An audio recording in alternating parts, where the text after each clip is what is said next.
Do you yearn for travel that involves outdoor adventure and learning? I do. I also have a passion for all things farming and agriculture. I've traveled to exotic jungles to learn about growing chocolate. I even once owned my own organic vegetable and sunflower farm. And now I'm planning my journey back to agriculture.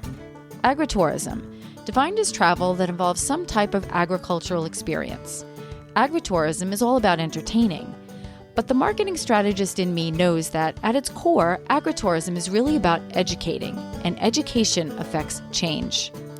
My future farm needs to deliver a profound experience to all of its visitors. It needs to educate people about food, health, and climate. Join me to learn from experienced agritourism farmers and entrepreneurs and help me build my future farm strategy. And who knows, maybe one day soon you'll find yourself in a tropical jungle cutting open cacao pods with a machete, or savoring an outdoor plant-to-plate community dinner with 100 guests at a farm in Illinois. So let's tap into the agritourist in you. He is a nationally recognized biodynamic farmer, designer, entrepreneur, author, and educator. Daron Joffe, also known as Farmer D, was introduced to me by my dear friend Pattie Baker, who has long been inspired by his work and his mission. Farmer D is the author of the acclaimed book, Citizen Farmers, The Biodynamic Way to Grow Healthy Food, Build Thriving Communities, and Give Back to the Earth. And for more than 25 years, he has been designing and building community farms and gardens across the country. The Citizen Farmers movement is about far more than growing healthy food. It's about how food and the act of growing it can transform ourselves, our communities, and our planet. Farmer D believes that each of us has the ability to create, to grow something, to compost, and to reconnect with the land in ways that benefit us physically, mentally, and emotionally. He also believes that thriving communities begin with a farm. In this episode, we explore the concept of Agrihoods, neighborhoods intentionally designed to integrate farms into their foundation. It's an extremely powerful idea, and one I'm especially hopeful will continue to evolve with authenticity, inclusivity, and accessibility for people across all income levels. Farmer D's work is also deeply rooted in his Jewish heritage, and this has meaningfully influenced many of his projects and the way he approaches land stewardship, community, and purpose. Join me for an inspiring conversation with a true agri-entrepreneur, someone who has expanded his passion for farming in unique, far-reaching, and deeply impactful ways. This is Jen Ross, your Agritourist podcast host. If you enjoy the show, please subscribe and leave us a comment. And now, enjoy my conversation with Farmer D. Hello. Hey. Who's our friend in the background? That's Cosmo. He's begging for a walk. Oh, I went for a swim this morning instead of a walk, so he's a little mad at me. Pattie Baker is the person who connected me to you. Nice. I've become close friends with Pattie. I interviewed someone from Woof USA, and at the end of the interview, I said to them, I'm like, although this is, definitely appealing to a younger demographic, I said, it also is appealing to a slightly older demographic who, is looking to kind of make some changes. And they were like, oh, you have to speak to Pattie Baker. She wrote a book about woofing across America. So I read her book and I interviewed her, and me and Pattie just kind of fell in love with each other. Farmer D. I figured I wanted to just explore your journey. And then I do want to focus a little in on the Agrihoods and villages and that whole concept, because honestly, living on Long Island, that's definitely has not been embraced here. And I'll tell you a story later about trying to just integrate a garden into an area that they were developing, and the pushback I got just for a little garden. And then I read the book. So awesome. I want to go over some of the top 10s that I think are relevant to some people who might be trying to do different things in their garden or small farms or whatever. So why don't you tell me Yep. about you? Because I know, like I said, Patty has spoken so highly about you. Yeah, I mean, I am the son of immigrants. My parents immigrated from South Africa to the US. I was born in South Africa, but I grew up in Atlanta. Um, my parents were entrepreneurs. My mom was studied to be a lawyer, my dad an engineer, and they decided to open a sheepskin seat cover store in Buckhead in like the 70s, early 80s. Wow. I grew up in a family business, hardworking entrepreneurs, and I worked in the family business as a kid, um, and grew up in a suburb in Sandy Springs, which is a nice suburb of Atlanta. And I did, I think growing up, I had some influences going back to South Africa to visit my family, and so I had kind of a first hand kind of experience with the changes in South Africa around apartheid, and that my mom was raised by her nanny, and there was just some really interesting kind of dynamics, I think, growing up between Atlanta and the South, and kind of the context of South Africa around that time. So that had an influence on me for sure. I was actually born um, within the few weeks of when Hector Peterson was shot in Soweto, where kind of the all the like South African kind of uprising started. So I kind of came into the world in like a pretty intense place and time. For whatever that's worth, I don't know. It's just always kind of like in the back of my mind and kind of I think in my heart, it kind of stirs some of my social justice kind Yeah. of bent. So anyway, that had an influence on me growing up, and then my family did spend time in Israel. My sister was born in Israel. My parents had immigrated there before I was born, and then came back to South Africa. And then in my childhood, that was a place that we did go a few times. And then in high school, I spent a semester in Israel. And I don't know, there was something about, I think also being Jewish and kind of learning a bit of the persecution history of our family, barely escaped the Holocaust. That's how we ended up in South Africa.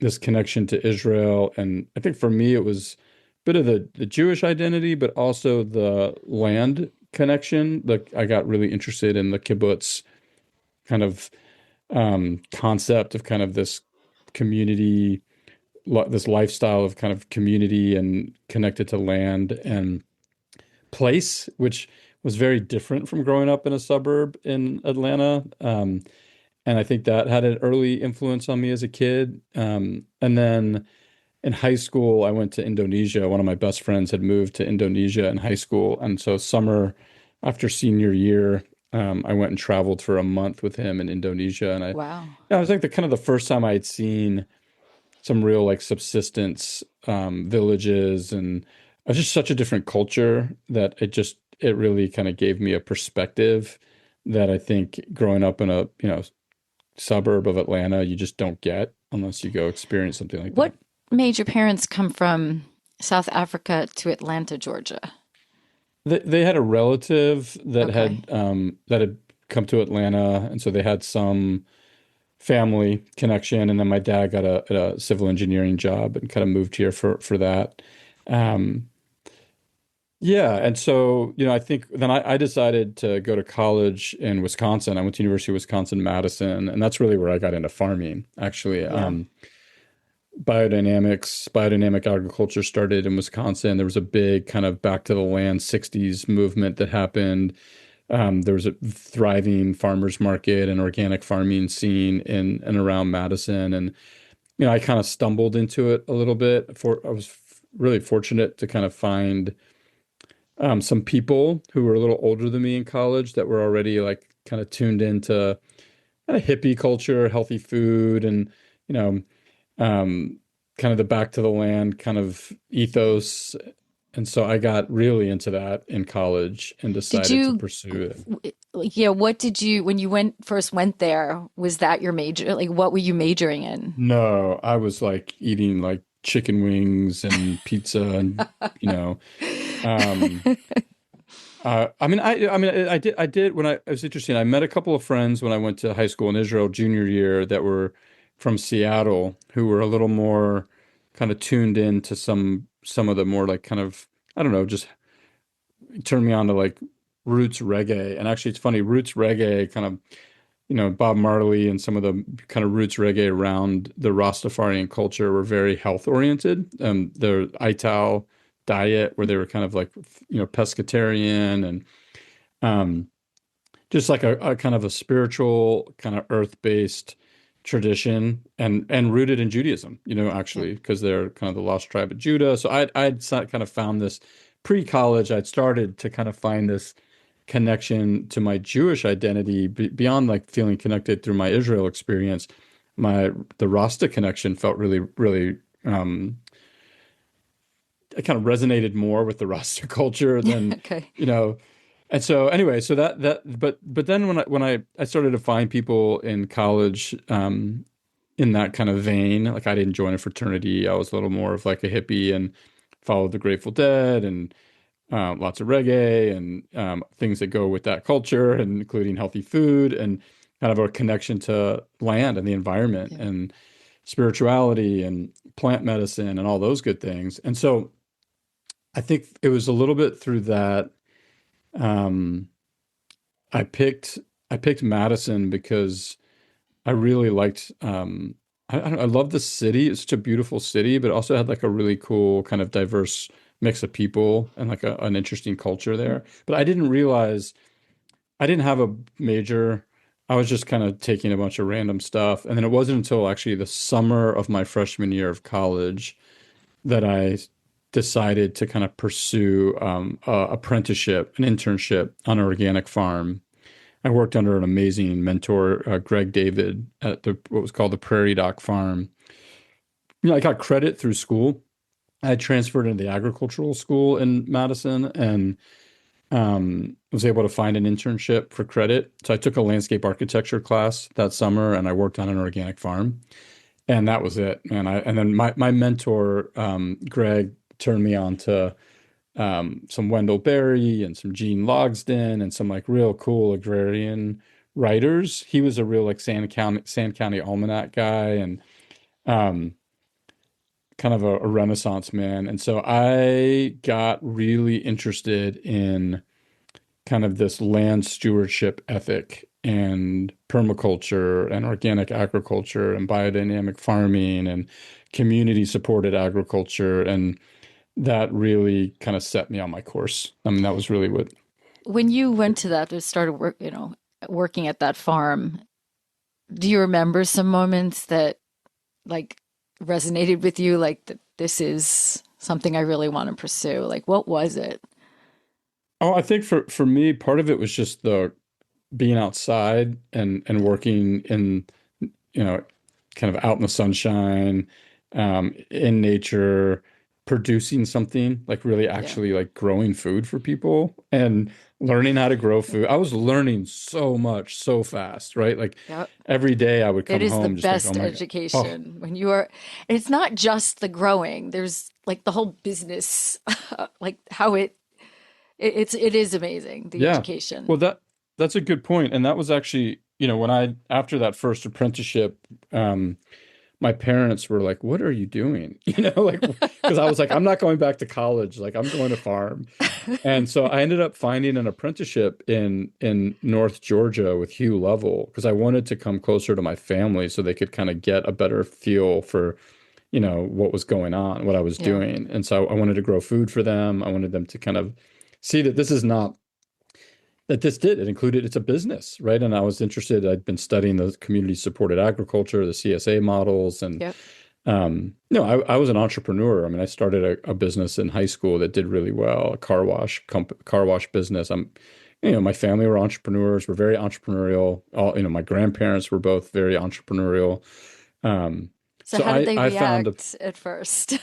they got it. They got it. Then once they saw that I was working hard. They Yeah. appreciated that like this is not like a cop out. This is you're Yeah. working harder than you've ever worked. Yep. Um, and two, I think they saw the quality of what we were producing. I mean, they got My mom was always into health. She would like go to, she taught exercise classes and she generally cooked healthy for us, but she wasn't aware of like organic food Right. um, and so when they started eating the food from the farm and getting tuned into like why, organic farming was, better than conventional food Right. and like healthier, and they started to get really behind it. Like they got it. They're like, okay, we get what you're doing. Yeah.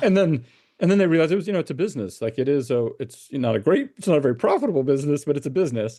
And so, I think they appreciated that I had found my passion and that I was working hard and that it was meaningful and also like had a career pathway to it. It wasn't, you know, um, That's it took probably, some creativity to figure yeah. out how to keep it as a career. Yes, We can talk more exactly. about that, but But that's probably like, as a parent, I know you're a parent, I'm a parent of three. It's probably the best feeling in the world when a child finds a passion and, is working at it, and it's a good feeling. So, well, I'll tell you one of the highlights of my life. And it's kind of a fast forward story, but when we moved back to Georgia a few years ago from California, we also have three kids, and our oldest was 9. And we ironically moved back to Serenbe, where I started the farm, 20 years ago. And our son, started his own business through school. They had like a school business fair. And so the kids had to come up with their own business. And they'd pick a business partner. And when he came home from school and was like, "Hey, Dad, I met this new friend, Thomas, and he and I are starting a business for school, and we're going to start a farm." And I was like, "What? Okay." And so they started I was actually looking through photos yesterday of this, and it just made me like brought tears to my eyes that they started T&T's Vegetables, Tilden and Thomas, T&T's Vegetables, like the logo with broccoli. They started a CSA. They had 10 families. They like sold 1,000, and they were so passionate and committed. At 9, they were running their own CSA farm. Like, I mean, it was just like it was yeah, awesome. It is. it It's does. really fulfilling. Yeah. Sorry, I didn't mean to interrupt. No. But it's so true. Yeah. So your parents must have been, that must have been powerful to watch you find a passion like that and then be pursuing it. I mean, honestly, I think I was so lucky that they were open-minded and supportive to such an unconventional path. I mean, dropping out of college to pursue, and this is, granted, this is 30 years ago. This is not Yeah. now where people are like, this is normal. A lot Yeah. of kids are Yeah. trying to get into organic farming or environmental work. And, but Yeah. back then it was like, what even is organic farming? Like, what are you talking about? Um, yeah, I was lucky that they were like, okay, that's actually when my mom started calling me Farmer D, because she was kind of like, okay, Farmer D, Ah, that's where it let's see came where, from. Okay. yeah, it's kind of a joke. Like, all right, we'll see how long this lasts. Yeah, still going. That's awesome though. Yeah. So, okay, so you're in Wisconsin and well, were you still there um doing the farming or No, so I did, after I dropped out of school, I moved to Santa Cruz to okay. farm through the winter because the winters in Wisconsin aren't great for farming. And so I went to my best friend from who I'd met in Israel, my friend from Seattle. He was at UC Santa Cruz and said, "Why don't you come stay with me for a few months?" And there's just like it was like like the hub of organic agriculture. I mean, Santa Cruz Yeah. is kind of like, a real mecca for organic farming. So I went there and just worked on farms, volunteered, had a big garden, worked at the UC Santa Cruz farm, just kind of kept this momentum going. And then I was deciding what the next move was. And that's when I went back to Georgia and did the apprenticeship with Hugh Lovell on his biodynamic farm, it was Union Agricultural Institute. And then I was going to take over the farm for Hugh. And it was interesting, actually, while I was on the farm, this guy showed up one day named Greg Ramsey. Little did I know he would end up becoming my business partner for 20 years. But I was like Wow. 18, and he showed up. He sh They showed up at the farm because he was working on an eco village in Atlanta. He's a village planner, and he was designing a community which It's called East Lake Commons, which is a really nice 69 home eco village in Atlanta. Ironically, one of my high school friends' dads, his father was the developer, Jack Morse, and Greg Ramsey was the planner. And that Jack and Greg came to visit Hugh, my mentor, to say, hey, we're starting this project and we need like a farmer to help us figure out how to design it and develop it. And I remember like meeting them and listening. And then at dinner that night, Hugh was kind of like, well, it looks like we might be starting a farm in Atlanta. Maybe you can run this farm and I'll go into the city and help them set that one up. And we'll have an in-town farm and this farm. And I was like, sounds awesome. Um, and so that was kind of an interesting moment that I reflect back on because it was like foreshadowing for my career. Because Greg and I have spent the last 20 plus years working together designing farm eco villages and farm villages and Agrihoods and all kinds of projects. But at that point, I ended up not taking over Hugh's farm. It's kind of a long story, but I ended up going back to Wisconsin and buying 173 acres and starting my own farm. Wow. And that was in 97. Yeah. Wow. That's a big leap there. I think part of it was cultural. Part of it was that I didn't feel the same kind of supportive community in North Georgia that I did in Wisconsin. And when I went Really? back, I went back to Wisconsin. I was like, these are my people. Like, there's just Yeah. so much community there and people that were Yeah. like supportive. There was a strong, tight-knit community of farmers and people that supported the farmers. That hadn't happened yet in Georgia. I mean, at that Okay. time, Hugh was the only one of maybe two organic farms and CSAs in the whole state. I mean, this was like very early. And so it wasn't really, it wasn't like it is now. There's a lot more support here now in Georgia and the Southeast for this kind of work. But back then, I just felt kind of like, I didn't feel like I had the community around me. So when I went back to Madison, I had all these friends and all this community, and there was this culture of like, just it was like, oh yeah, this is where I need to be. I need to be here. I need to be around my people. I need community around me Yep. when, to take on such a kind of audacious venture of buying a farm and trying to make a Yeah. living at it. So yeah, it wasn't until several years later, I guess it would have been in 2000 that I moved, 2001, I guess 5 years or so later, I moved back to Georgia to go back to landscape architecture school. And then I ended up starting the farm at Serenbe in 2001. Hold that thought. When you went back to Wisconsin, what revenue streams did you build off of all that Hmm. acreage?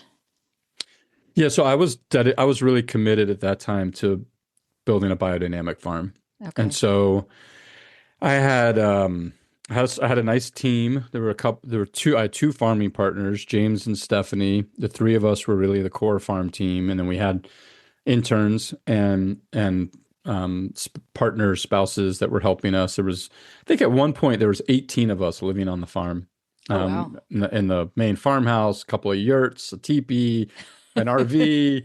I think there were some people in the upstairs of the barn. Um, and we had a little, we had Sounds a like a typical farm. yeah, we had a little commune happening basically, but we um we did a lot. So we ran about 4 acres of intensive mixed veggie production for CSA, farmers markets, restaurant sales. That was kind of the main enterprise was Okay. the vegetable operation. Veggies, herbs, flowers. Well, I mean, the first year, I think we grew like 38 varieties of heirloom tomatoes. It was ridiculous. But we did a lot of salad mix, heirloom tomatoes, for the restaurants and the farmers market in Madison. And then we did CSA. Out of those income streams, what was the most profitable for you? Is it the Well, CSA so or that was one of the veggie opera, which I would say the CSA was the baseline that got us our seed, literally gave yeah. us our funding every year to just buy Yep. compost and seeds. Yep. Restaurant sales, we sold to some of the top restaurants in Madison was kind of Nice.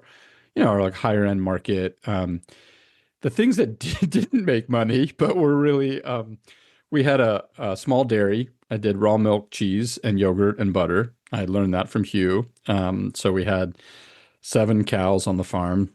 We milked one Jersey, and I ran a small dairy operation that didn't make any money, but it was the best raw milk, cheese, yogurt, and butter you could ever dream about. Um, then we had an herb share. We did herb tinctures. We made our own tinctures and salves and herb bouquets. So we did an herb share, like a medicinal and culinary herb share. We did cut flowers and edible flowers. So we had a flower share, an herb share, a dairy share, and the veggie share. And so the CSA was the main revenue stream.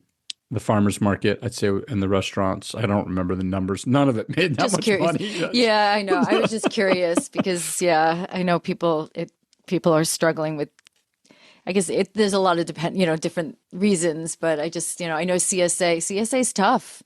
Takes a lot of Yeah. structure, a lot of diversity, so, Well, yeah. I think the big takeaway for me, I was just having this conversation with a new friend, Rob Avis. We just kind of met through our shared work. It was a real cool conversation we just got off of. But I was sharing this with him. Like my big moment, kind of my big pivot was I found myself, I think it was my second season on the farm, second or third season, and I was looking at like our crop plan. And I was like, okay, well, if I'm gonna make ends meet, I gotta grow more salad mix and tomatoes and less of all of this other stuff. I Yeah. gotta cut out the dairy. I gotta not do that. And we actually did education programming too. We had the Waldorf school would come to the farm. I had a little pizza business. I did frozen organic pizzas in the winter. I ended up buying a food truck in Madison and having a falafel cart during. So anyway, I was just trying to make Yep. it work. But my big takeaway, I had two big takeaways on that farm that really led me on my path. One was I didn't really want to be a market farmer in the sense that I didn't want money to drive the farm model. I wanted to stay true to my biodynamic farming principles, and I wanted to build community around the farm. That was the part of the CSA that I liked, was the idea of building community Yep. around the farm. Um, and I didn't want to go down this kind of slippery slope, which kind of led agriculture to commodity monoculture, like what makes money, how do you get more efficient and kind of commodify your farm. I wanted to communify the farm and like diversify the farm. And Yeah. so I was like, all right, I got to take a different approach. And that's when and so that was one piece. And the other piece was that I realized we were just far from we were, in order to afford the farm and make the economics even close to working, the cost of land had to be, reasonable enough. And so I had to go 2 hours away from Madison. Because if you went anywhere within an hour of Madison, just the cost of land was more like estate development Right. driven, not agricultural. Right.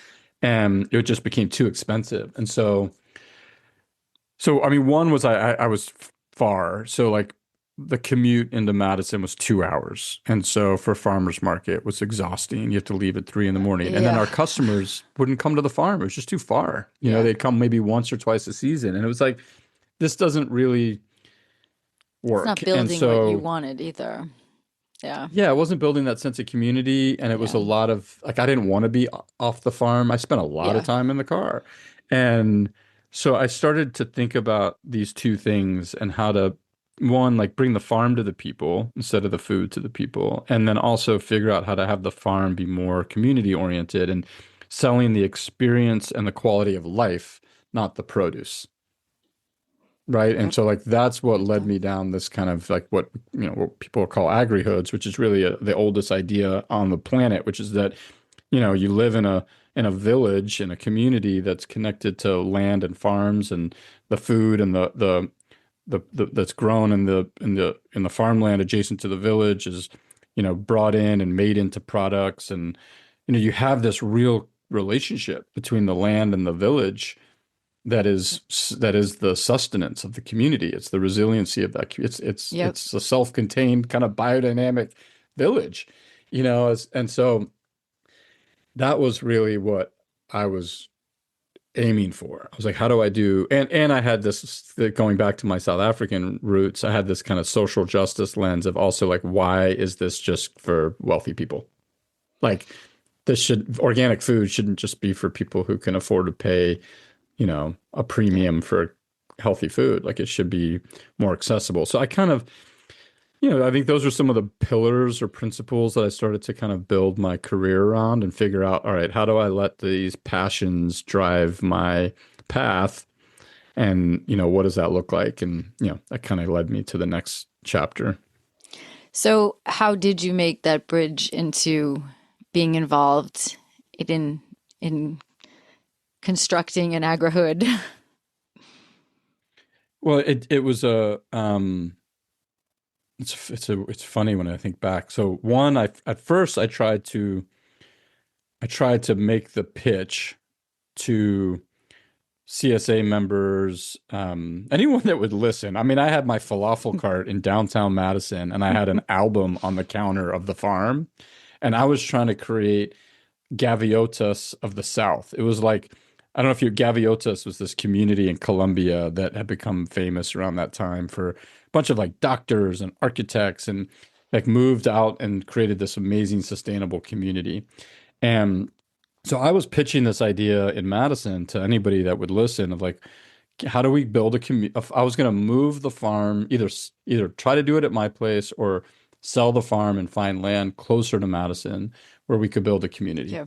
And, without going into a bunch of different side stories, that was kind of the idea. And so I ended up selling the farm because I got recruited for a job in San Francisco, running a farm in a youth prison and working for this really cool nonprofit called Slug, the San Francisco League of Urban Gardeners, that was doing really innovative social justice work around urban ag. And the director at the time kind of recruited me, and I went out there for a week and ended up trying to rescue their prison farm project that they had just lost. And, the guy was basically like, okay, like, whatever it takes, go sell your farm and your falafel cart and come to San Francisco and run this project. And I did. I mean, it's crazy, but I managed to sell the farm and packed up my bags and moved to Half Moon Bay and ran this farm in this youth prison called Log Cabin Ranch and worked with some of our urban ag projects in Bayview, Hunters Point in San Francisco. I ran some of the compost and um, program and some farm education programming in the city in San Francisco. And it was a big pivot, but what was interesting is it led me so Slug actually was very creative. They're a nonprofit, but they used landscape architecture as because the director at the time was a landscape architect, and he was basically getting contracts with the city of San Francisco to redesign abandoned properties and low-income housing projects with like gardens and community gardens and urban farms and just really Wow. cool. And then they would hire people from that community, provide them with the training and That's landscape terrific. and construction. It was a really, really innovative approach, and I just found it really inspiring, and I made me want to go study landscape architecture. I was like, oh, this is actually a great skill set to design farms into communities. How do we bring the farm to the people? Right. Like, how do we design farms into neighborhoods, into camps, into Yep. retreat centers, into amusement parks, into churches, Yep. and like, how do we just make it more integrated into the fabric of our neighborhoods and our communities and our places of education, our places of worship and campuses. And like, that's what I was kind of inspired to Yep. do. It was like, and I was also tired. I'd been farming for now, like, I don't know, 7 years straight. And I was like, this is going to like destroy my body. It's And, a lot. I'm not making any money. So like, maybe designing farms is a good complementary skill set, right? Yeah. To be able to do this work and have be able to work on more projects. I kind of took this like Johnny Appleseed approach of like, rather than just being on my own farm tucked away in a little valley in Southwest Wisconsin, creating my own little Eden, which, in hindsight, maybe I should have just stayed there. But, here we are, trying to, change the world. But yeah, I don't know. That sent me back to landscape architecture school. And actually, I had a moment. There was like these moments in life that like really kind of pivotal moments. And I was sitting at my sister's graduation from law school at Emory. I was visiting Atlanta. I was still living in Half Moon Bay, running the prison farm and youth prison farm. And I was sitting between my two sets of grandparents. So my mom's parents on one side, my dad's parents on the other, watching my sister graduate from law school. And they all had moved to Atlanta. So I grew up, they were in South Africa my whole childhood. Oh, We'd see them wow. once every year or two. And they were all living together in Atlanta. And I'm like, what am I doing? Like, I was living in, a trailer in Half Moon Bay, working in the youth prison, pretty like isolated. And so I was like, you know what? I'm coming back to Atlanta. I need to spend time with my grandparents. They're getting old and with my family. And I'm just applied to go back to school for landscape architecture at University of Georgia. And that was kind of the next big shift for me. It brought me back to the South, to Atlanta, to Georgia. Um, and I'm really glad I did it because it was a couple of very high quality years with my grandparents before they passed. Um, That's great. That's important. That's most yeah. important. So, was Serenbe your first project when it comes to agrihood or village Yeah, yeah. or So farm-based community? interestingly, yeah. So the short story is I went to Atlanta. So I when I came back to Atlanta, my grades in college were terrible because I wasn't really, I was traveling around dead shows and trying to figure out what I wanted to do with my life. So I didn't exactly, do well freshman year of college. So I needed to get my grades up for a year to get into the landscape architecture program. So I went to Georgia Perimeter College in Dunwoody. And ironically, next door was the Jewish Community Center, the JCC, where I grew up going to day camp as a little kid. And I had had this idea back on my farm in Wisconsin. I had had this idea, inspired by one of my CSA members. Um, their daughter was going to Jewish summer camp for the first time, and I was babysitting her, and we were watching this video about her Jewish summer camp, Camp Interlochen in Wisconsin. And I was watching this video, like the promo video, and I just had this total epiphany. Another one of those moments. You're like, oh my God, there need to be farms at Jewish summer camps. We need to teach these kids about agriculture and the history and the heritage of like the the stewardship values that come along. And Judaism is very much an agrarian tradition. There's so much of the holidays and the values are rooted in agriculture and food security and food justice work. I mean, it's really deep. And I didn't learn about that in Hebrew school and like, my Jewish upbringing. It just wasn't part of the curriculum and Yeah. culture. And so I had this idea. She went to bed and I was like, all right, I have this vision. I wrote it out, bringing the farm to Jewish summer camp. And long story short, I ended up pitching it to the JCC when I was back in Atlanta. I was like, because they run year-round programming.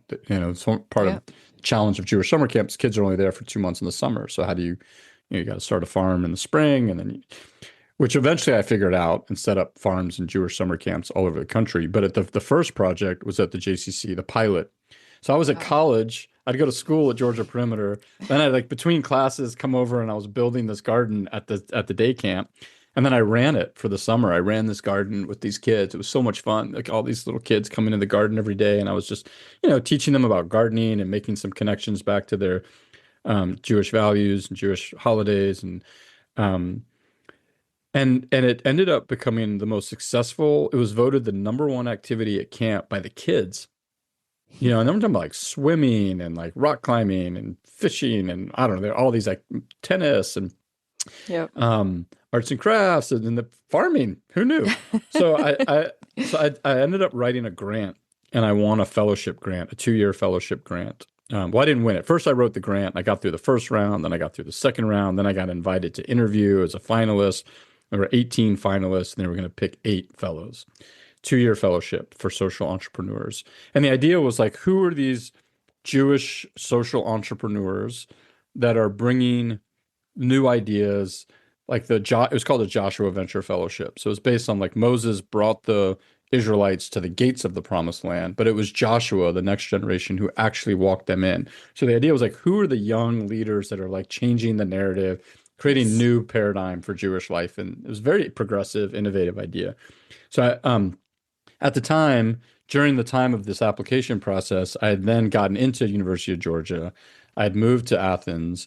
I got hired by a professor, an agroecology professor, to build a farm in Athens. So I lived on this farm and I built out this CSA farm and research farm as part of my like, it was great. I got free housing and an honorarium and got to live on a farm when I went to landscape architecture school. It was actually kind of amazing. Um, and while I was on the farm, full-time landscape architecture student running the farm, I found out I won this fellowship grant. And I Wow, had to commit. I congratulations. had to That's commit to amazing. two years full time. And so I had to drop out of school. So I went to the dean of the landscape architecture program. Um, and I asked him, what should I do? Like, I don't really want to drop out of school because I was actually enjoying landscape architecture and I was doing really well. Um, but I got this grant, and I couldn't do both. And he said, yeah, no, you should definitely go do the grant. Um, and then at the end of our conversation, and he like shared this plan on his desk of Serenbe. And he was like, and you need to go help this place build a farm because they're like building a village in Palmetto. I'm like, what? So funny enough, I actually didn't, I walked out of that meeting more excited about like pursuing this nonprofit than I was about, Serenbe. But it was in the back of my head. He'd said it. He showed it to me. It got in there. But it wasn't until a few months later, I had gotten on the board for Georgia Organics. I was on the board, and we had a fundraiser, and I had volunteered to help set up like the bar at the fundraiser in the barn at this place called Serenbe, and I had never been. And I was there, and I was like, I actually went looking for a bathroom, and I walked in, and there was the founder, Steve Nygren, who I actually saw last night at an event. Um, and he was, giving a presentation, and I was just asking where the bathroom was. And then we started chatting, and he was like, "Oh, Farmer D." He's like, "I've been waiting for you to show up. Like, get in the truck. I want to show you where we're putting this farm." So we drove through the forest, which is now a community, and it was a dirt trail. And this was before there was nothing Yeah. at Serenbe yet. And yeah, so he was like, "All right, come build this farm." I was like, "Okay." Because I was excited that somebody was actually building a community with a farm in the middle of it, and that was kind of the whole, that was this idea that I had been like kind of holding, um, and there was an opportunity to like help build something and create a place where, I What could bring that piece of it. what was his concept? Like, was it authentically that, like kind of your beliefs, or was it that this was something that people were looking for? So we're going to integrate this in so that it's more attractive from a marketing perspective. Like, I'm just because, Yeah. like I struggle sometimes with this, like, is it authentic and is it integrated in a way that, it's truly integrated and the people there, it's, some people, you get people, oh, I love going to the farm or I love, getting my fresh vegetables, but they're not really, the connection is not there about what's really happening and the meaning behind it all. Like, I don't know. So I'm just curious because honestly, I got to tell you, until until Pattie talked to me about you and what you're doing and Serenbe, she sent me the link. I didn't know this existed. I unfortunately, on Long Island, everything is about, building these residential communities. They they've taken all the farmland except there is some out east, and there was a farm that I actually worked with like close to me that happened to be a generational farm that was left to a church, and then it was kind of the rights were sold off. They can't produce, they can't build there, and it's kind of this triangle property in the middle of a residential neighborhood, and we would farm there. But out east, they're selling the property so fast and building houses. And there's a property, there's a community that was built close to me. We had a historic firehouse. I'm part of the historical society. So there was a firehouse on that property. So the developer said, hey, we'll keep this for you. We're going to build a park around it. And I was like, well, what kind of park are you building? And they built this, it's kind of the grass and lands, plants. And I was like, well, could we it used to be farmland. I'm like, can we do either a community garden there and we'll oversee it? They completely like, nope, nope, nope. So now they preserved our firehouse, which we were grateful for. And around us is like this landscaping, but it's landscaping that requires so many chemicals to maintain, and it's not even native lands. Like it's like, Mhm. and they're having trouble getting the money to maintain it. When I'm like, it's so What frustrating. value is it? It's There such a were missed no, opportunity. oh my God. Well, And it's like something that is not embraced here at all. And it's so mhm. frustrating to me because I have searched for properties when I had to leave that one property. I have searched for properties to do any type of farming, and everyone, I mean, I was very innovative. Like I was going to politicians, I was going to people selling property. I went everywhere, and I was always turned down. Like people just are like, Mhm. no, I want to sell it, to someone who's building a house or a commercial property. And I was Yeah. just, it's so disappointing and it's so frustrating. So I sometimes wonder Yep. when I look at these communities, how is it is it authentically being embraced, and how are the community members, integrated into this? Well, there's a lot of layers to that. Yeah, Um, I'm sure. like where to start? So peeling the Store onion back everyone. a I little know it bit. was kind of a low, but it Yeah. just, it's some. No, it's so okay. I mean, I'll say for Serenbe, I think the original kind of impulse, the what inspired Serenbe in large part was because development pressure was coming. Like Steve and Marie bought this as a country house. They wanted to get out of the city. Steve owned a bunch of restaurants and successful in business and was raising three girls and was like, let's get out of the city. They bought a sweet little old farmhouse and they built a little bed and breakfast where they could do kind of a food experience for Yep. people because they were both food families. Um, I don't, he didn't buy it with the idea of building a community. I think what happened is he saw suburban sprawl coming and thought, oh no, our beautiful kind of rural getaway is going to turn into more suburban sprawl. And so he started to realize, okay, either I have to become the developer and develop something different, or I'm going to get basically, surrounded. And so he spent a lot of time in, I believe it was mostly Italy and Europe, and was really Mhm. inspired by the artisan kind of farm villages of Italy and like the Yep. terroir and like he was a food guy. He was a restaurateur, so Yep. he got it. And so his idea was let's build a community that's more like that, that has kind of more walkability and more agriculture and open space and maintains the rural character. Um, and so from that perspective, I think it was founded under the right principles and the right kind of intent. But it wasn't that he had picked that location and kind of thoughtfully, he wasn't a developer Right. or a planner. He kind of became both as a result of this, like, I need to do something different, which in some ways served him because he didn't have any of the preconceived notions or constraints. In other ways, I think, there were probably a lot of things that he would have done differently, had he known probably what he knows now, just around, Right.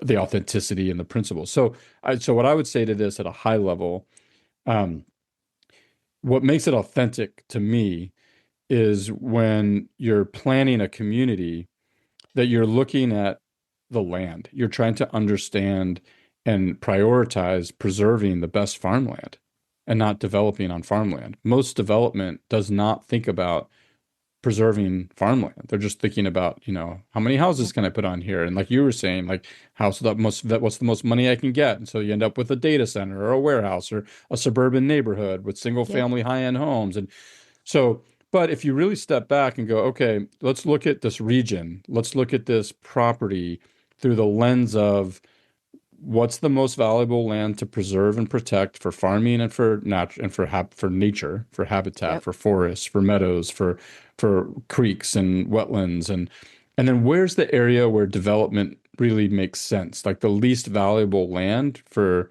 agriculture and nature that is conducive to development, and then understanding the context. What kind of or is it rural? Is it suburban? Is it urban? How do you preserve the character of an area?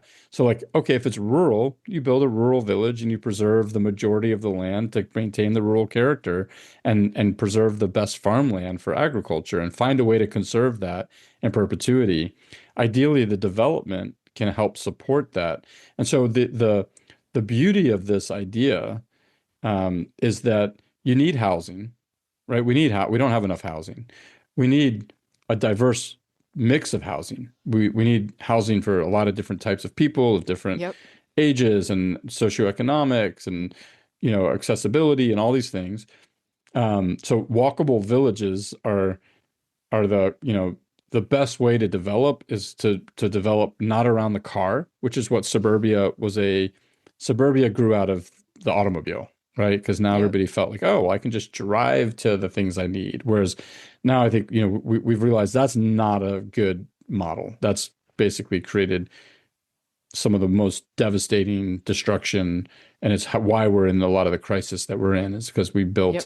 and designed our communities around cars and our lives around cars, health issues, environmental issues, poor planning. So if we think about how do we design communities for quality of life and health and the environment, we design walkable villages that are designed to help connect to and preserve the best natural areas and farm areas. And then we have these, you know, beautiful neighborhoods that have access to nature where you can walk out your back door. And this is what Serenbe has done well. You can walk out your back door and be in the forest and without having to get in a car and driving to a trail. It's in your front yard and backyard. What it could have done better, and I think it's, you know, where the Chattahoochee Hills, and I'm on the board for the Chattahoochee Hills Conservancy. I've been involved in this work for decades now, is how do we preserve the best farmland? Not just develop neighborhoods that have farms for a marketing perspective, but how do we Yeah. actually prioritize preserving the best farmland and keeping that in agriculture and making that land affordable and accessible for farmers and make sure there's housing for farmers and there's food system infrastructure to Yep. support those farmers, and that we're educating the public and the community to support those farmers, right? If we're going to keep those local food Yep. systems and regional agriculture intact.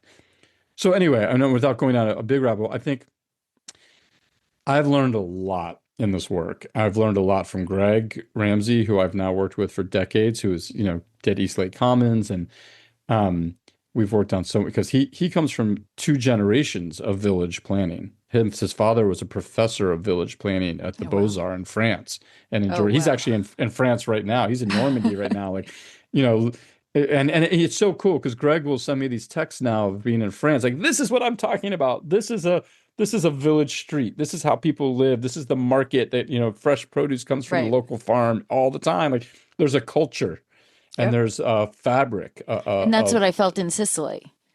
That that's what I yes. felt. Yeah, I you feel like, it and and it's when I real. came back, I was like, ah, like, so the projects that you've been involved in, I mean, and if you're okay with saying this, like, was there any one project that you felt it was it was done like the best or the most effective, or I don't, did it Mhm. integrate? Was it approached in the way that you think, was it approached with, the land, the soil of the farm being being a priority? Yeah, I mean, honestly, I think working with landowners who have maybe been on the property for generations and have this real connection to that land, like a real, their grandparents farmed it, they grew up on it, they feel a real connection to the land. Those are the families who are saying, hey, like, we don't really have anyone in the family that wants to continue farming it.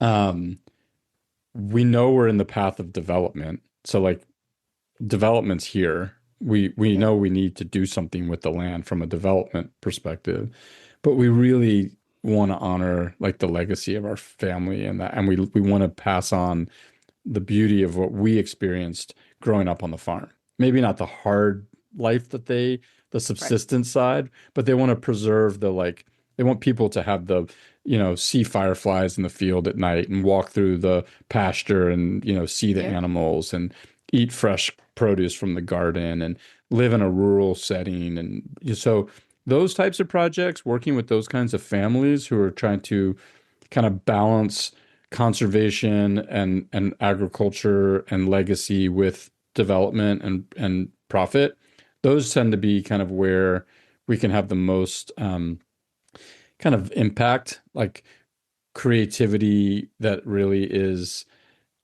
it's not just driven by how much money can we extract from this land with housing. It's like, how do we do this right? How do we like honor legacy, honor Yep. land, and still make money? Like, how do you Yep. do it all right and create a community where people really can have a quality of life that is unique compared to the neighborhood next door, let's say, that's just kind of like a suburban neighborhood or like Yep. something special. So anyway, so those are some, I'm working on a few projects like that with families that are more legacy type projects. I mean, some of the developers we work with are wonderful, and there's conservation oriented developers that we work with that are doing really innovative stuff. And so, and then there's, other developers that are a little more traditional, but like the idea of having a farm component integrated into the community. So it's not that one's like right or wrong. It's just kind of the spectrum of like how aligned with the kind of ethics and principles of village conservation community can it, one is how much some of it is driven by values and goals and vision, and some of it's driven by financial reality. So sometimes when you have families who it's not about the money, maybe the family has plenty of money, it's more about the legacy and doing the right thing. Right. They have a little more um flexibility in how they can approach it. Whereas if it's someone that's really like, okay, this thing has to, like, it's not going to work unless it's developed in a way that's going to generate enough financial upside, then you have that's a constraint that you have to Yeah. work with. Yeah. So how much Okay. conservation is So feasible? are you brought in usually at the beginning to help figure all this out? That's the hope, right? Because I think we bring the highest value to projects when we're brought in early. So like ideally before you buy the property, like, to make sure that like the property really fits with the criteria that are going to be, um, best set up for success, Right. like proximity to, you know, um, infrastructure, social infrastructure, physical infrastructure, Yep. um, you know, uh, that it has the right kind of land and the right kind of like topography to support the kind of community, the right zoning even, and the right kind of um, environment politically to support a project like this. To that it's going to be, you're kind of making sure that it's a good fit from a kind of location and context and proximity and all of those and infrastructure, but also like a good fit for the market and like the Yep. the so there's a lot of feasibility and assessment and a lot of value that we provide on the front end of kind of feasibility and assessment and kind of preliminary site analysis and planning, kind of like high level planning that we do that can save people a lot of money and time and potential failure. Um, but then we often do get brought in when someone's already purchased a property, they've selected a property, whether it was the right one or not, is another Yep. story, or how, or not right or not, but how. Yeah, I know. And then we'll work with them to figure out, well, what's the right mix to Yeah. fit this context, this land, this community, and how much housing, how much hospitality, how much residential, or how much commercial, or how much farm. And some land is not really conducive to agriculture, some is very conducive. And like, what's the right balance, and how do you strike that balance? Yeah. And um, how do you apply these kind of best practices of village planning and regenerative agriculture and conservation and development um, patterns and onto projects. So yeah, we'll get brought in. Ideally, the earlier the better. Can and then oftentimes it'll be in the early planning stages where property's already kind of been, kind of identified. And sometimes it's later where it's like, all right, we have a plan. Now we need you to come and help us figure out the farm piece of it. And so then we'll just like do the farming Okay. component. But it's already kind of like Serenbe. Like I didn't get, and this was so early in my career, I wouldn't have Right. had the expertise I have now. But at that time, like I actually went and asked Steve if we could move the farm to a different location because it was just such a challenging site to farm. I There were heard better about, locations. I heard about what you had to excavate on that land. I think you wrote in the book. Yeah, I Yeah. think I wrote some. I mean, Yeah. there's So about stories. mattresses. I don't know if that was the one with the mattresses Yeah, and yeah, it was the okay. mattresses exactly. I was like, oh man. Um, These farms that are integrated into these communities, what kind of relationship do the people, the homeowners, have with this farm? Is it something like, and it probably varies, I'm sure, but do they have, you know, you know, is it something where, they're automatically a CSA member? Like, what is the relationship to the farm, or is it just part of the community and then they can indulge, like they can go buy into the CSA or whatever is happening at that farm? yeah, I mean, it varies by project. So, I mean, it kind of brings me back to your previous question too, of like, it's one of my favorite projects I've worked on, and it's not specifically an agri-hood, but it was kind of an agri-hood by default because it was a farm in the middle of an existing neighborhood, which is Coastal Roots Farm in Encinitas, California. What was really inspiring to me, and to answer your question about Coastal Roots, was it was started by a foundation. The foundation bought the 67 and a half acres in the middle of Encinitas, in the heart of downtown Encinitas.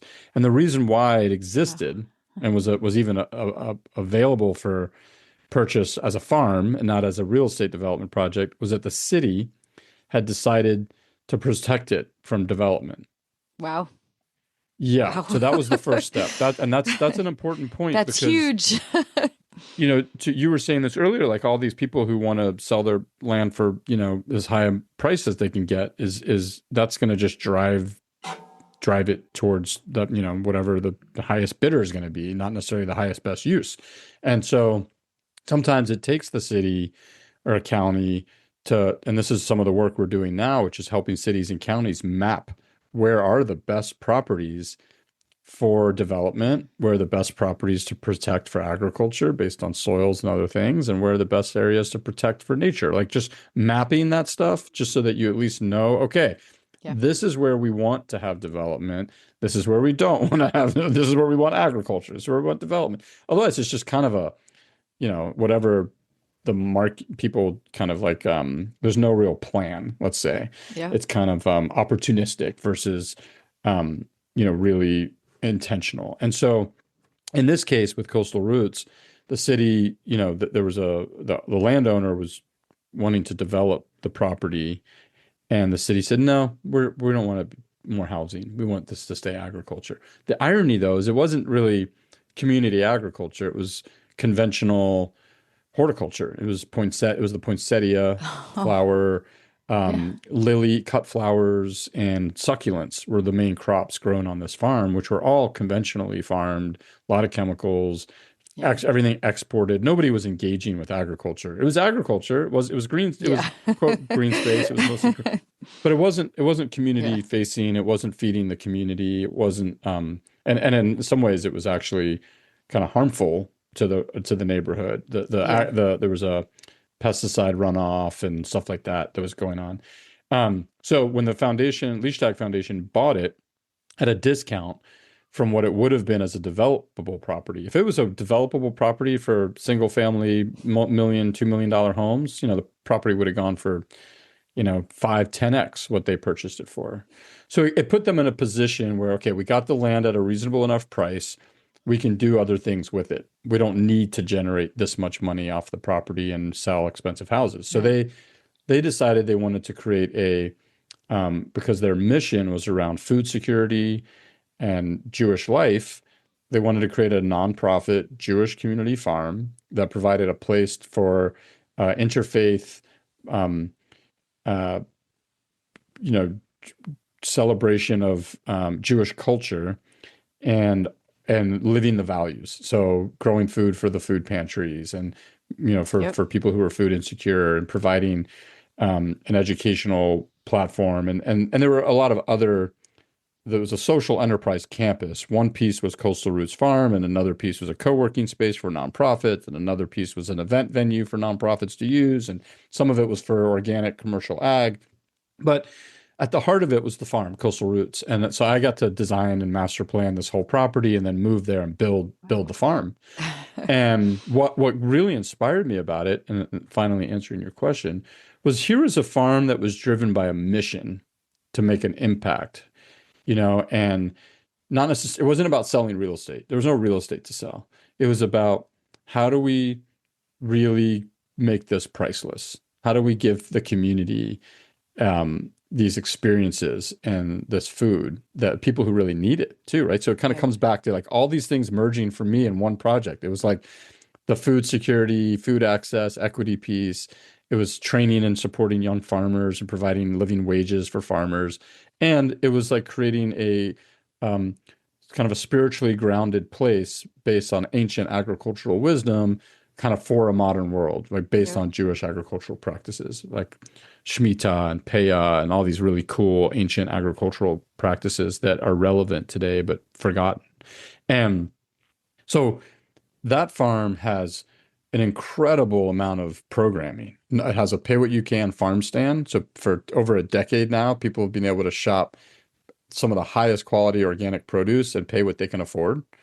It's amazing. There's a mobile farm stand that's been traveling to the military base at Camp Pendleton, to the Native American reservations, to Holocaust survivors, like bringing food to the people who need it for Yep. free and at a discount.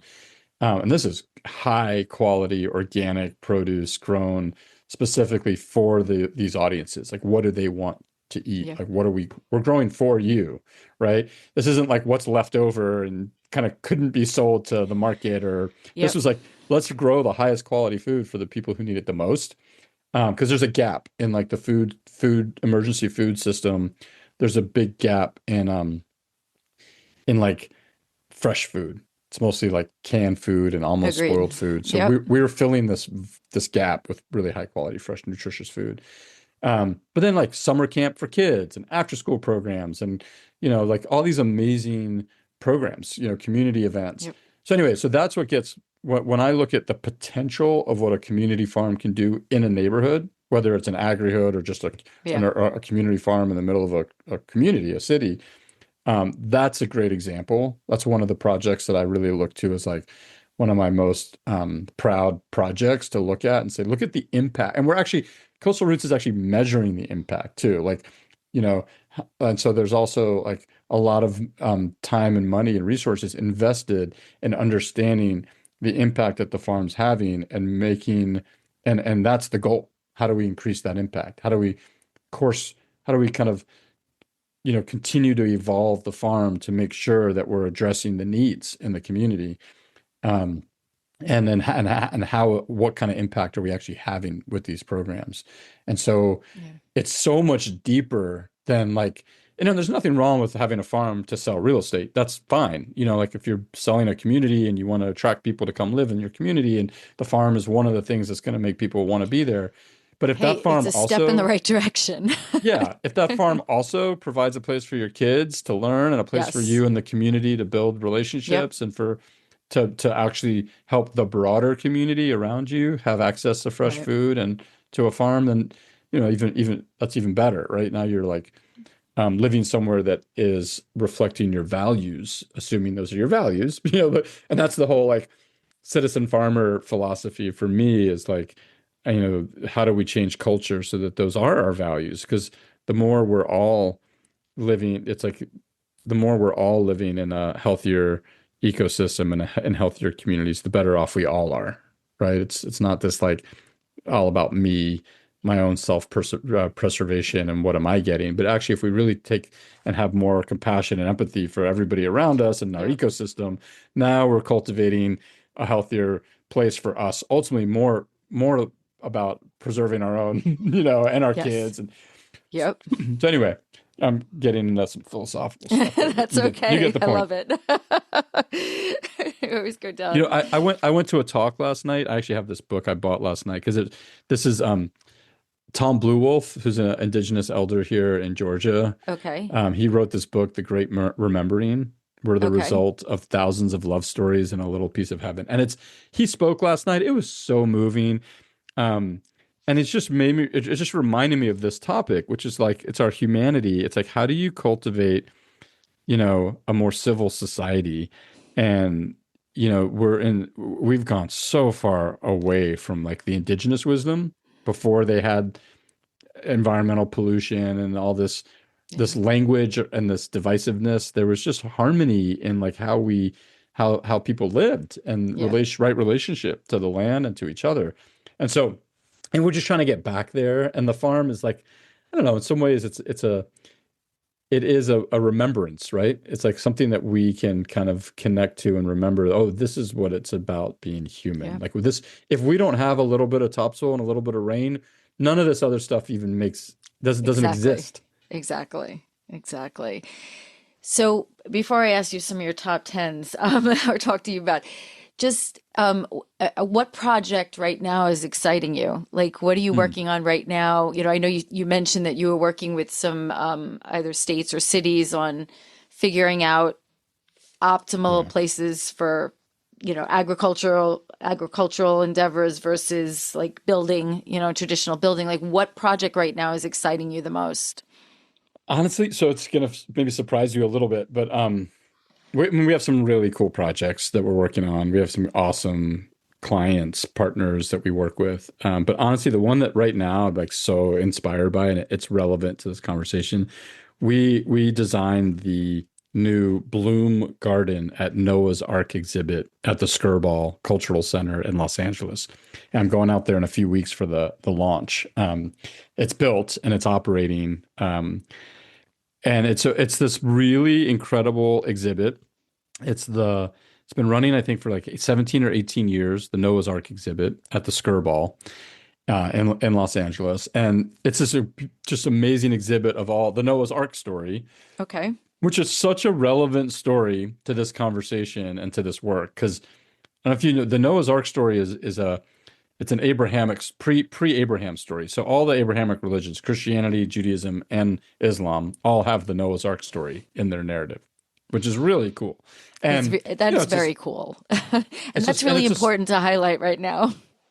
that's why one of the reasons why I'm so excited about this project, right? It's like here you've got this like the shared story, the shared narrative around like our like I mean, the flood's coming, we feel like we're all kind of our own Noahs, right? Like we're not like, how can we like make a difference and help prepare and like support the future of our communities and and this biodiversity story that is, and this belonging story. And so there's so many deep layers in this story. And so we got hired to design the garden because what happened is the Noah's Ark exhibit's an indoor exhibit. It's a beautiful exhibit. And all the animals in the ark are made out of recycled materials Oh, by wow. artists. And they're beautiful, like beautiful. And the curriculum is really rich and it's a stunning exhibit. It sells out in like 20 minutes for the year. And and one of the things that inspires me the most about it is like tens of thousands of kids go through for free from all the LA public schools every year. So the impact, right, of this Right. is huge. I mean, we work on some projects that nobody ever sees, or a very Yeah. select group of people, or maybe but like when you have a Yeah. project that's going to inspire and impact tens of thousands of kids and families, what an opportunity, right? And so what they realized is they have the exhibit, and then outside of the exhibit is this courtyard. And the courtyard was a beautiful landscape, but it was a landscape. It really wasn't an interpretive or interactive landscape. It was more of just a beautiful landscape. And they really were looking for ways to expand the impact of the exhibit, have more space and capacity to handle more people. And so they had this brilliant idea. Jesse, the CEO, and her team were like, we should turn this into an extension of the exhibit and tell the story of when the ark landed. Like what happened to regenerate the earth? Like what did Noah do when the ark? landed. That's, We're not telling that story. no. So we got to design the It's Noah's so Ark funny. garden. You're right. She's right. Yeah, what a relevant story to tell, right? Oh Like my what is God, the yes. regeneration story? So it just got completed last week, and I've been getting these awesome texts from them of like, oh my God, today all these families and kids were in the garden doing the water pump and in the boat and in the gardens, and um so it's starting to be real. I haven't even been out there since it's done. I'm going out in a few weeks to see it and meet with the new fellow who's going to run it. I'm going to get to kind of support that fellow Wow. um and we actually, it's really sweet. I've been working with an organization for a few decades, well, for the last 10 years or so, that in LA called Shemesh Farms. And we were able to partner with them to help take care of the garden. And it's so symbolic of the whole, ethos, which is Shemesh Farms is a program to work with neurodiverse young adults and provide employment. And they grow herbs and make spices, and they sell these really Love cool it. spice blends. And it's a social enterprise Yeah. and it's That's, just a beautiful program.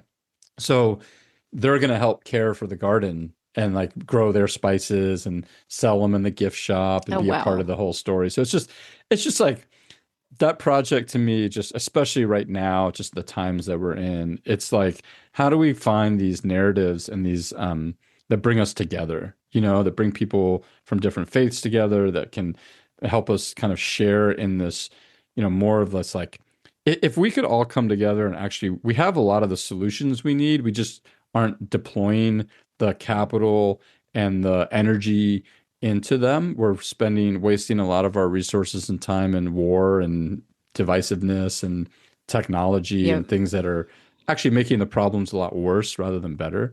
Yep. So, this is one of those projects where it's like, okay, this is a good, like a little bit of a shining light in the kind of like darkness of some of the darkness that we've experienced, especially in the last few Yeah. years around this stuff. So my hope is that this is kind of like the beginning of a kind of an interfaith peace initiative that could grow around this garden. Um, we need more Noah's Arks, more local, hyper local communities that are coming together and working together on solutions, right? Kind of the citizen farmer kind Agreed. of idea that people start taking action and building real relationships and heart rooted relationships um, and just working together to like find local solutions and create better, it comes back to the what we've been talking about. It's like just bringing, creating places where people feel like they can belong and where they're more grounded and Yep. connected to the earth and to each other, and where we can cultivate peace and joy in our lives, and I'll feel like Tom Blue Wolf last night was saying, when you really put it in perspective, we're on this rock, you know, flying at like 67,000 miles per hour through the Yep. like cosmos with we have no idea where we're going and how it's happening, but here we are, and it's a miracle that we're in. Yep. Like, and we are the stewards and the shepherds that are supposed to take care of it. That's our role. So Yep. like, what are we doing as individuals to own that, and to like and in a joyful way, do that and do it in community, because that's what we're meant to do. We're not meant to be isolated in our iPads, and Yep. we're meant to Yes. be together. Well, your journey is very powerful, and I'm grateful for it because you're having such an amazing impact and have impacted so many people. So, to be a good citizen farmer, I want to just end with you talk about what we can individually do. So, obviously, a lot of people have a property and there's things that they can do on their property. And in your book, I like when you have like top 10 I like this top 10 edible and medicinal perennials to replace landscape ornamentals. Um, I know obviously things vary based on where you're located, but some of these things I thought were very practical things that people could think about around their own property to make an impact versus putting grass down, mowing it, spraying it, all the bad things we do to hurt this earth. Um, so like if you take the what was one that I wanted to let's say So when you, if you like, okay, so let's just go with that one. The edible and medicinal perennials to replace landscape ornamentals. I know Hmm. you had listed like a few of them were blueberries and rhubarb and echinacea. Like what, just give me some examples that you would suggest. Yeah, I mean, I just to just kind of underscore what you're saying a little bit. I think this idea of like taking like the Agri-Hood starts in your backyard, right? It's like the Yes. idea like you can do something right where you are. I mean, that's actually the most empowered thing that we can do is like, what are we doing in our own gardens, in our own yards, in our Yep. own communities? And so, one of the things as you're hitting on, and what I was trying to highlight in the book is, trying to replace some of these very like you were saying in that park in your neighborhood. It's like replace these plants that are not really doing anything for the environment or for us with plants that are serving us better, that are like serving the environment better, things that are providing pollinator habitat, and medicine and food. It's such an easy small Yep. thing that we can do. I mean, to me, I think there's a couple of really small things, relatively small things that we could do. One is composting at home. Yes.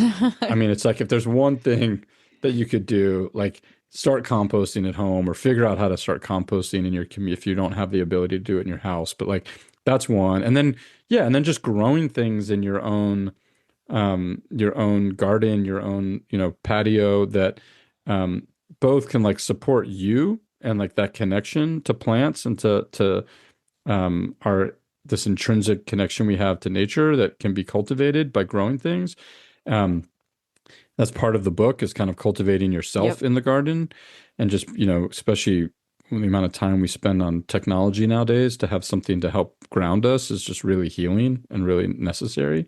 But yeah, there's like so many amazing plant allies that can provide incredible medicine and food. I mean, echinacea you mentioned is like all these herbs. I love valerian and there's mints, easy to grow tea herbs, Yes. medicinal Yeah. tea herbs that are hardy that you don't have to have a green thumb to grow a lot of these medicinal herbs. And like even oregano, like a simple culinary herb, it's such good medicine and antioxidants and to go out and have fresh oregano for your morning eggs and like just simple things like that can really, just smelling those herbs can like bring you calm and can make you feel more connected and grounded and then the actual medicinal quality of these plants are you know it's really sad to me like people are I don't know if it's just recently a lot of people close to me have gotten very sick and just find like the stories and the closeness of people with cancer and illness is just seems to be more and more prevalent and I Yep. think like some of these simple interventions, eating healthier lifestyle, less stress, more joy, like some of these things that can just help us kind of move through life a little more gracefully and healthfully. Um, so yeah, your garden is like an oasis for that. It's an opportunity to make friends with these plants and have them, you know, Yep. And support not you. even your garden, the landscape, like your Yeah, own, and because your landscape. I Yep. sometimes find, and that's what I loved about your book, is that it simplified it and it made, people don't, they just think I have to plant uh my grass and then some bushes and trees, and then they go out every year and they buy plants that die every year. Well, put in some perennial herbs and things that, will thrive and, will help the soil and I think people get intimidated by it, but I really did enjoy like these top 10 lists that you have because it simplified it. And yes, I've done farming and stuff, but still this was just very easy to read and to be able to go out and do. And I know you had a huge composting section that really broke it down really Oh, well. no, So no I pun intended. appreciated all that. Breaking it down with comp. Literally, Well, yes, you're we should. absolutely right. And we should highlight, acknowledge. I mean, Patty, you met me through Pattie Baker, and Yep. I go back 20 years with her, and I remember like her passion, and her putting her garden at her mailbox, and she wrote some stuff with me in the book. She was a real ally in those years when I was writing the book, and I had my garden center, and we were building gardens, schools, and hospitals, and helping build community gardens. And Patty was there, just such an ambassador, such an advocate, and doing it, like living it, Yep. turning She her lives it. suburban. And I think that's the thing. It's like if you can, and she's a great example of a citizen farmer in that way, right? Like she became like disrupted her neighborhood pattern. Like the pattern language of a typical suburban neighborhood is that exactly like you said. It's just, mow and blow grass with chemicals and, boring shrubs, and here comes Patty, growing tomatoes on her mailbox and flowers everywhere and digging up her beds and putting gardens around her whole house and then telling the neighbor, helping the neighbors grow things and then sharing the harvest in the neighborhood and just building and then getting involved in her city politics and getting a community garden going. And I mean, just on and and on and on, biking right? everywhere.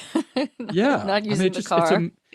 it's just amazing if like, it's contagious and it's the ripple effect of that kind of energy and that kind of and there was a great quote last night from Vassar Seidel, Laura Turner's daughter, last night speaking, and she said this quote of, and I don't know if it's her quote or where she got it from, but it's not about perfection, it's about participation.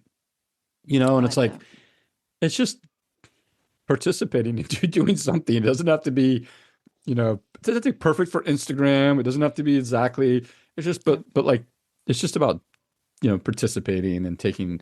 I think that's a part of the ethos to me, and it really helped me also like put in perspective. Like, we just got to keep doing the work and find small ways to bring it more to life, bring it more forward, and model that for our kids and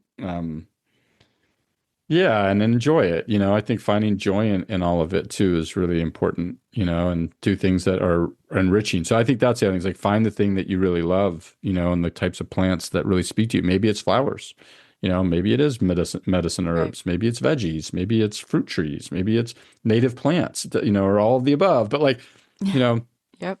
um, yeah, don't let perfect be the evil of good or whatever it is. I think just, Oh, that's yeah. perfect. A great place to land. So thank you for taking the time to do this. I got a lot out of your book, and I really appreciate learning about your journey. It's definitely been an interesting one, and I'm excited to see where what happens next. Keep me posted on that Noah's Ark thing. I definitely Yeah, would I love to will. see Thanks some for, pictures. yeah, we're Excellent. actually redoing our finally redoing the Farmer D website, and we're gonna kind of update the portfolio with some new photos of some. We haven't really updated a lot of projects we've been working on the last several years, and I'm starting to work on the next version of a new edition for the book because it's time. It's Ah, been over a decade, so I've been starting to marinate on some of what the next edition is going to be focused on. So I'll excellent. Yeah, keep you keep me posted. posted, please. Yeah. Please do. Definitely. I think your dog is wanting to get Yeah, he wants out. to get out. Go take Thanks him for for a hosting walk. me.